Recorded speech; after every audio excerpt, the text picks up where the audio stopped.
महाराष्ट्र हा केवळ भूप्रदेश नाही तर भारतीयांच्या स्वाभिमानाचा विषय आहे, असे ठाम वक्तव्य सातारा गादीच्या प्रतिनिधी छत्रपती वृषाली राजे भोसले यांनी पुण्यात आयोजित महाराष्ट्र धर्म मोर्चात केले.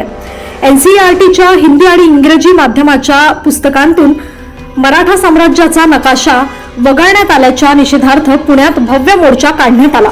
लाल महालापासून जिल्हाधिकारी कार्यालयापर्यंत निघालेल्या या मोर्चात इतिहास अभ्यासक, विविध संघटनांचे पदाधिकारी आणि शिवप्रेमींनी मोठ्या संख्येने सहभाग घेतला.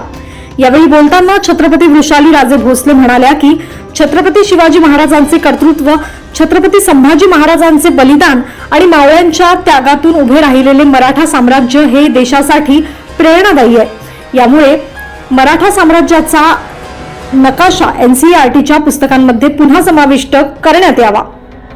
एनसीईआरटी विद्यार्थ्यांपासून खरा इतिहास लपवण्याचा प्रयत्न करत असल्याचा आरोपही यावेळी करण्यात आला. तसेच महाराष्ट्र सरकारने केंद्र सरकारकडे याबाबत ठोस पाठपुरावा करावा अशी मागणीही करण्यात आली आहे. मराठा साम्राज्याचा नकाशा पुन्हा पाठ्यपुस्तकात येईपर्यंत संघर्ष सुरूच राहील असा इशाराही मोर्चातून देण्यात आला. जो खेदजनक, निंदनीय निर्णय केलेला आहे त्या निर्णयाच्या विरोधात आम्ही जाहीर निषेध करत आहोत. इथं उपस्थित सर्व शिवशंभू भक्त आणि छत्रपती घराण्याच्या वतीने आम्ही आज या महाराष्ट्र धर्म मोर्चाचे आयोजन केले आहे.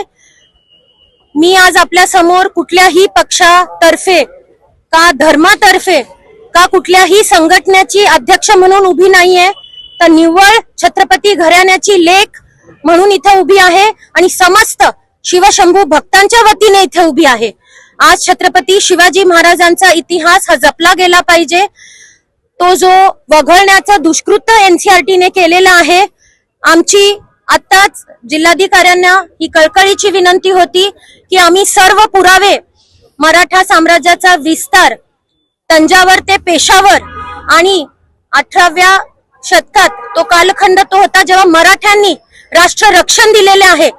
तर हा जो इतिहास आहे छत्रपती शिवाजी महाराजांचा, हा आम्ही जपण्याचा प्रयत्न करत आहोत आणि पुढच्या पिढीला हा इतिहास देत आहोत.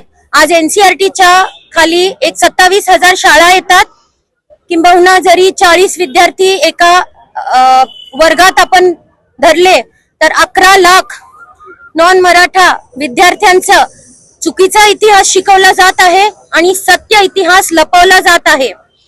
तर या निर्णयासाठी आज आम्ही जिल्हाधिकारी साहेबांकडे सर्व पुरावे दिलेले आहेत जे दर्शवतात की आपल्या मराठ्यांचा इतिहास हा तंजावर ते पेशावर झाला होता. छत्रपती शिवाजी महाराजांनी स्वराज्याची नींव जेव्हा ठेवली आणि स्वराज्य स्थापन केलं, त्यावेळेस सर्व धर्म, सर्व पक्ष आणि सर्व संघटना या एकत्र घेऊन त्यांनी ही गोष्ट केलेली आहे. त्यामुळे आपल्या सर्व पूर्वजांचा पराक्रमाचा हा वारसा आहे. महाराष्ट्र हा केवळ प्रदेश नाही तर छत्रपती शिवाजी महाराजांच्या विचाराचा, छत्रपती धर्मवीर संभाजी महाराजांच्या बलिदानाचा आणि असंख्य मावळ्यांचा पराक्रमाचा हा वारसा आहे. आणि महाराष्ट्रावर जर कुठलंही गालबोट किंवा इतिहासाशी छेडछाणी करायचं कोणी ठरवलं असेल तर आता महाराष्ट्र शांत बसणार नाही. मी इथं उपस्थित असलेल्या सर्व महाराष्ट्र धर्म मोर्चाच्या शिवशंभू भक्तांचे खूप आभार मानते की ही लढाई इथं संपत नाही.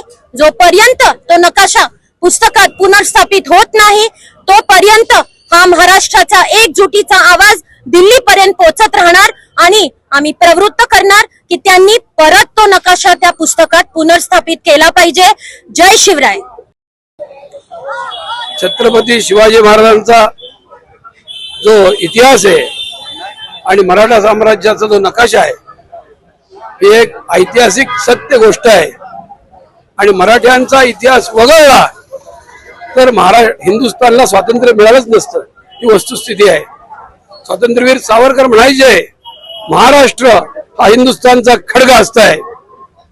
जगन्नाथाच्या मंदिराचं शिखर आणि काशी विश्वनाथाचं मंदिर सुद्धा साक्ष आहे की मराठ्यांमुळेच ही हिंदू संस्कृती टिकून राहिलेली आहे.